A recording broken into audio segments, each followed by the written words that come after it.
Good afternoon, Chairperson and Councillors. This is a short presentation on the Hamilton Waikato Metro Spatial Plan and an update on the transport work stream. Now, you'll all be familiar with the work that's going on around future-proof review, and one stream of that work is to examine the transport system that will be needed to support the growth of the region over a period of time. And so this update just builds on the work that we've been doing already and that has been shared before. And it looks at the long list of transport options and how it is starting to be funneled down towards a shortlist.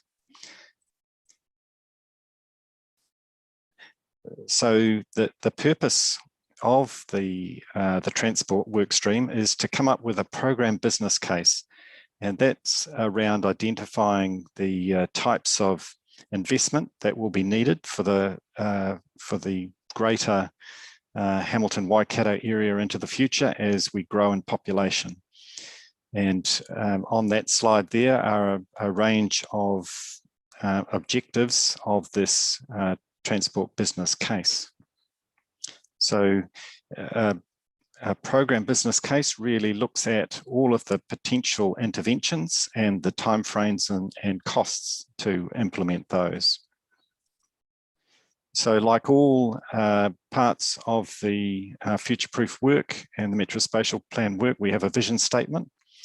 And the vision is that transport outcomes will promote or protect transport networks, create that equity of access, embrace kaitiakitanga, and will reflect the climate change challenges.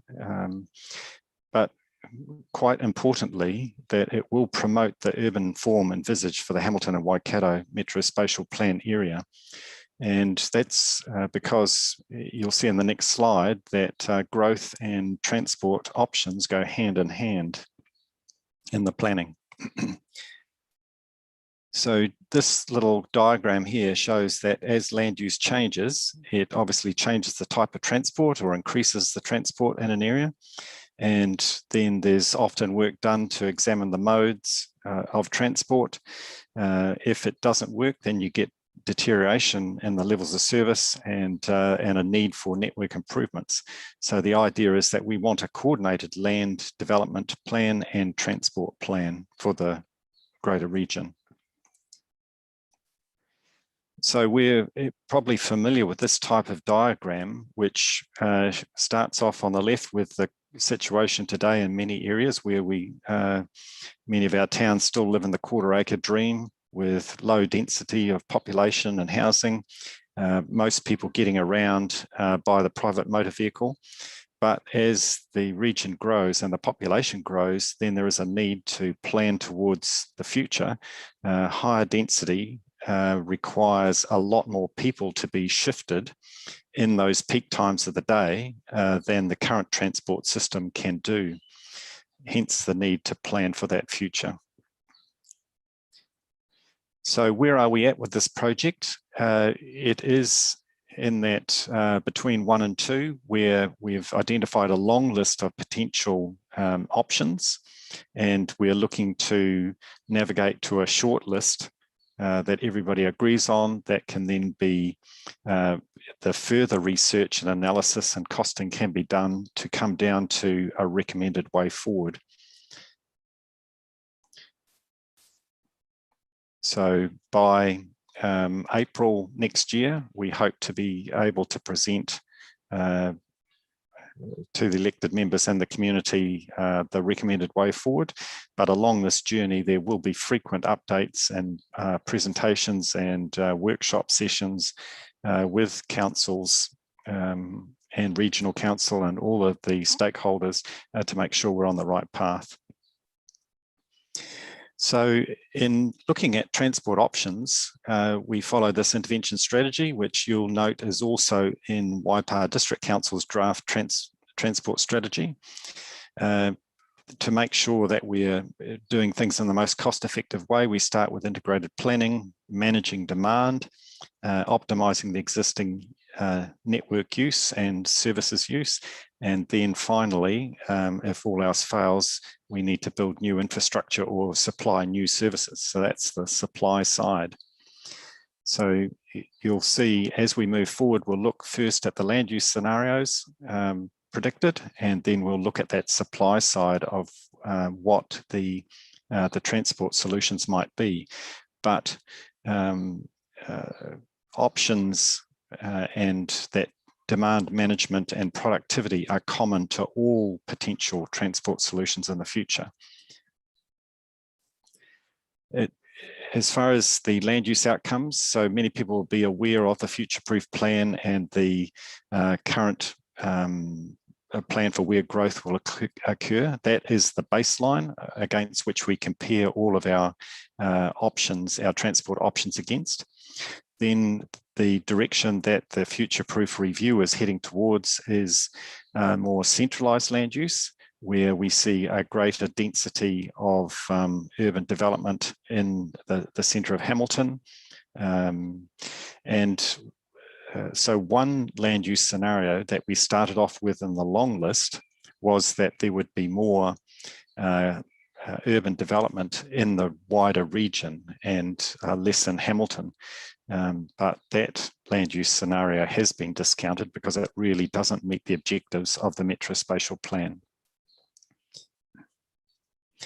So here is a very simple graphical illustration of those land use scenarios. We have the current future-proof strategy with the majority of growth within Hamilton City, 60% and 40% out at the regional nodes. The more centralised approach is 70% of the growth within Hamilton City, with more in the centre of the city, and 30% of the growth out in the regional nodes. And similarly for employment in blue in these maps, but very much the same picture. So that's the land use scenarios that are being looked at with the transport scenarios. So next, looking at the supply tests of how do we provide transport into the future. So there are a range of alternatives, and we've called them test A to F for just abbreviating. But test A and B, test A is the current bus services, but expanding in frequency. And then test B includes greater priority given to bus services on roads with things like traffic signals that go to green for buses and give them priority. Then test C and D look at options for a metro rail or heavy rail like we see in Auckland. And then tests E and F are either a light rail or a bus rapid transit system. Both the light rail and bus rapid transit, if you look in those pictures there, they do very much have dedicated infrastructure which serves them.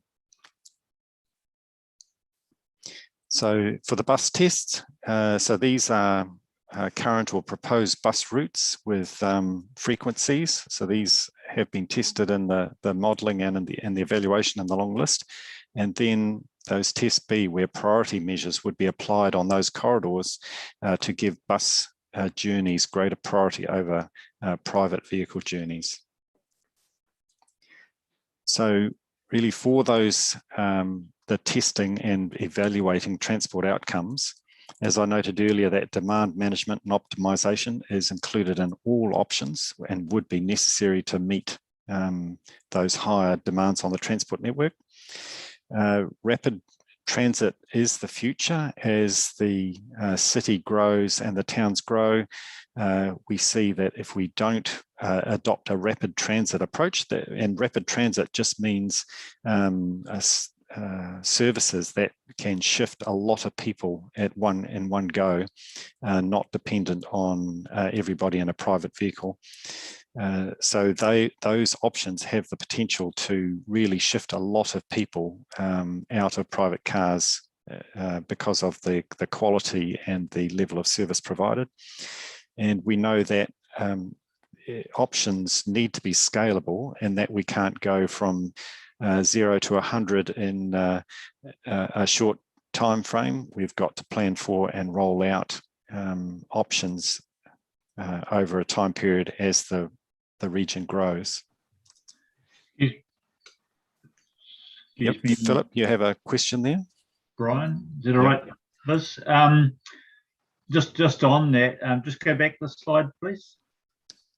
So rapid transit future, is this for Hamilton, or you've got those towns there? So are you meaning that's for the town specifics, those specific towns to have a rapid transit future?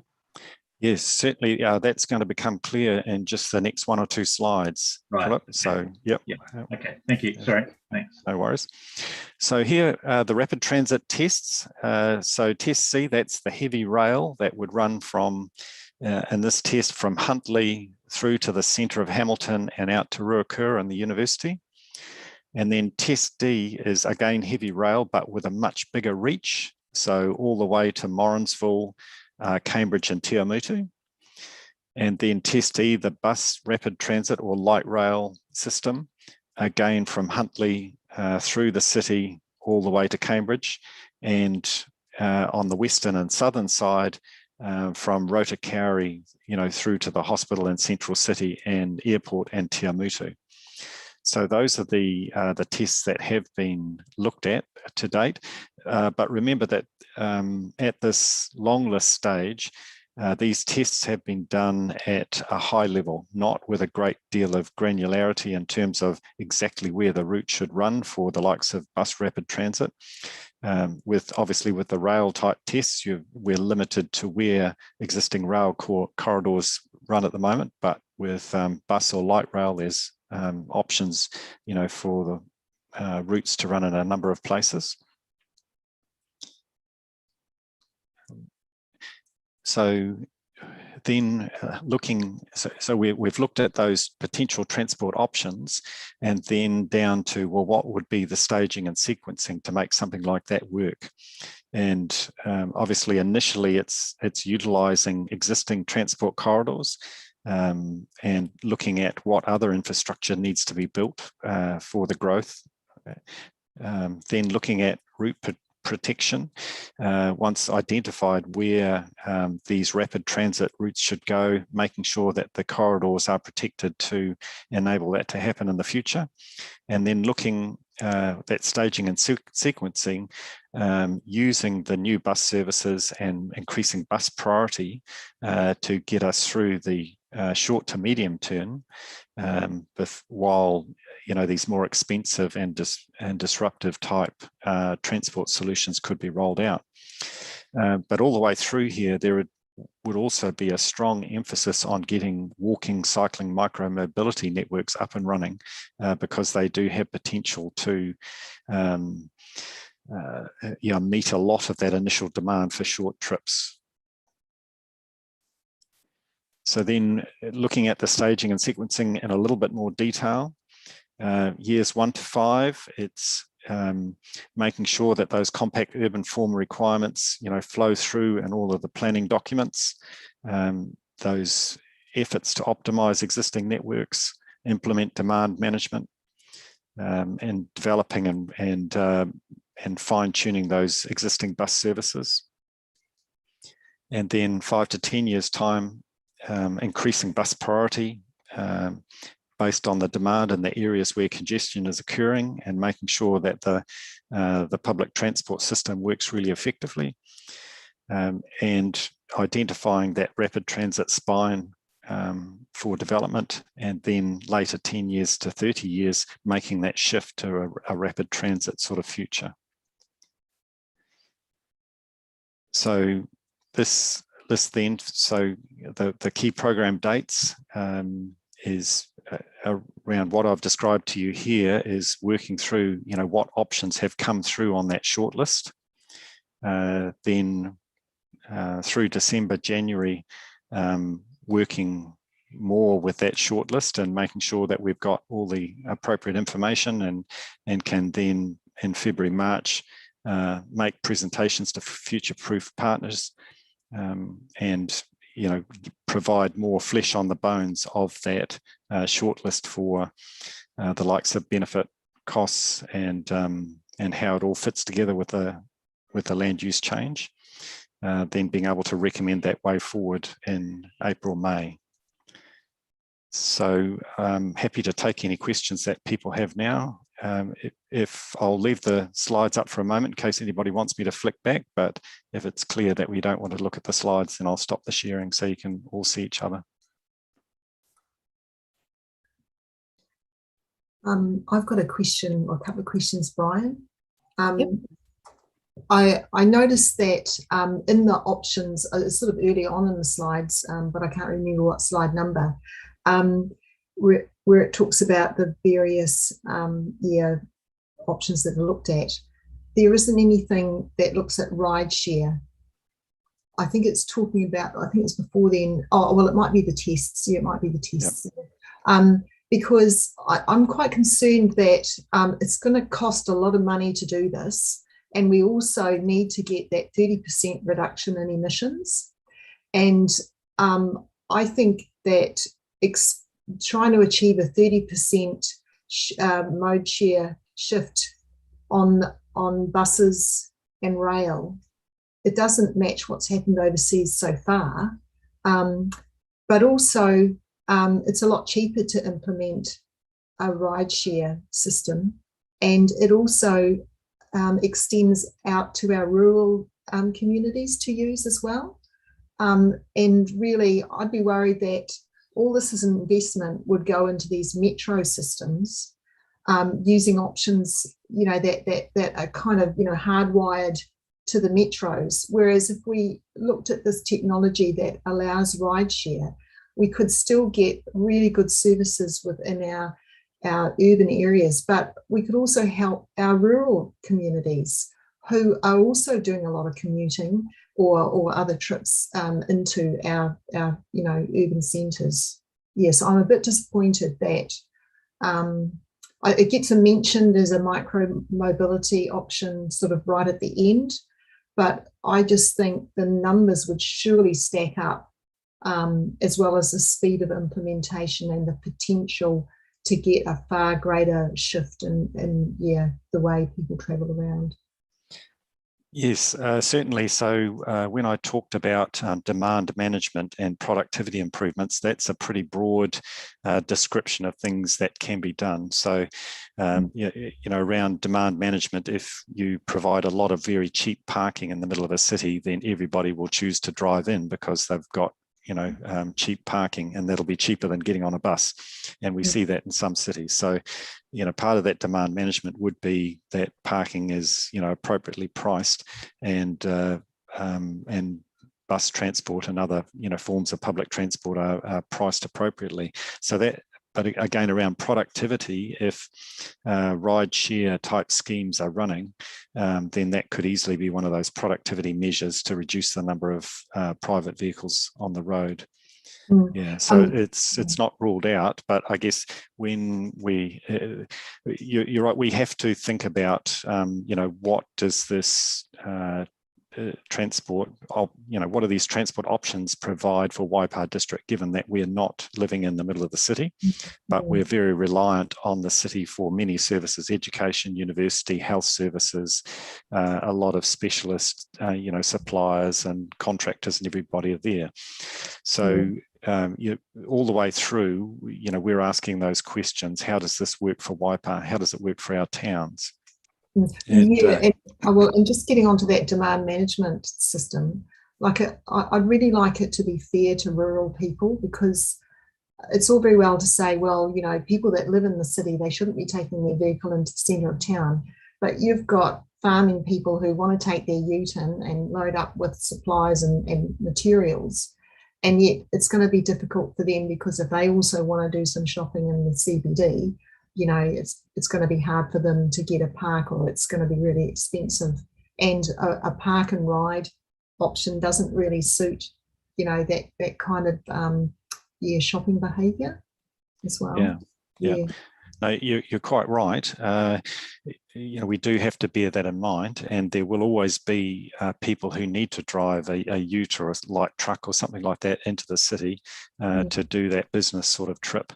And but it may mean that yes, you can't park your truck in the middle of the city in a location and just walk into the shop. You might have to park further out, and maybe there's a circulating bus that takes you quickly and conveniently to your shopping spot, and then back to your vehicle. So all of those things are readily doable in this sort of strategy.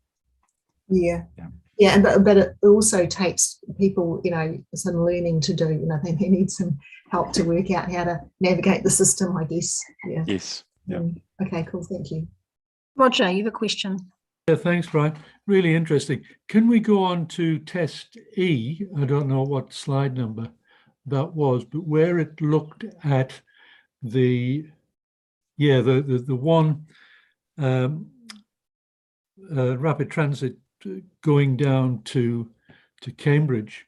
Now that looks to me as if it's basically inner city Hamilton, and then just with the connection to Cambridge, and not really addressing any of the internal PT supply of Cambridge.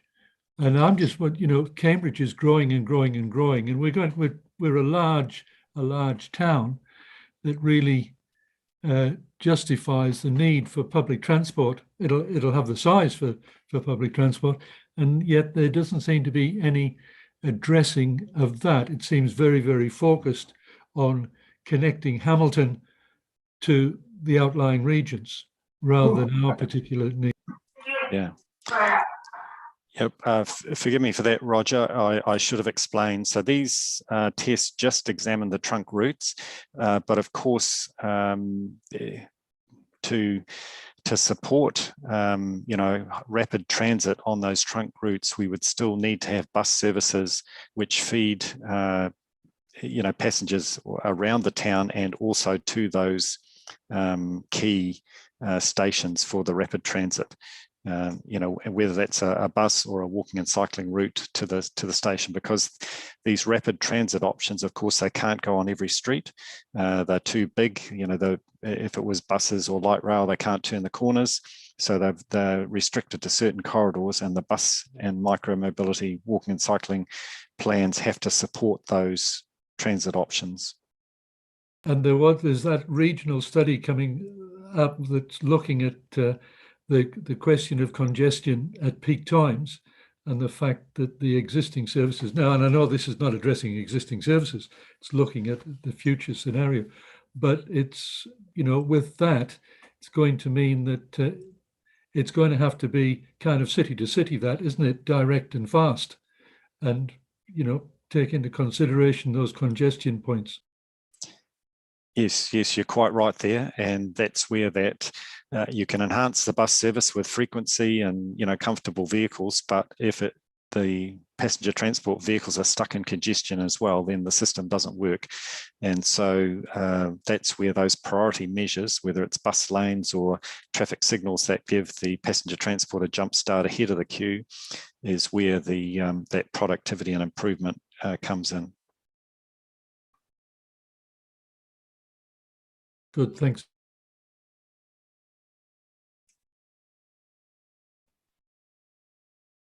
Okay, I think we're moving through. Brian? Okay, if there's no other questions, then that is the end of the presentation. Okay, brilliant. I don't see any other hands up, so that is the end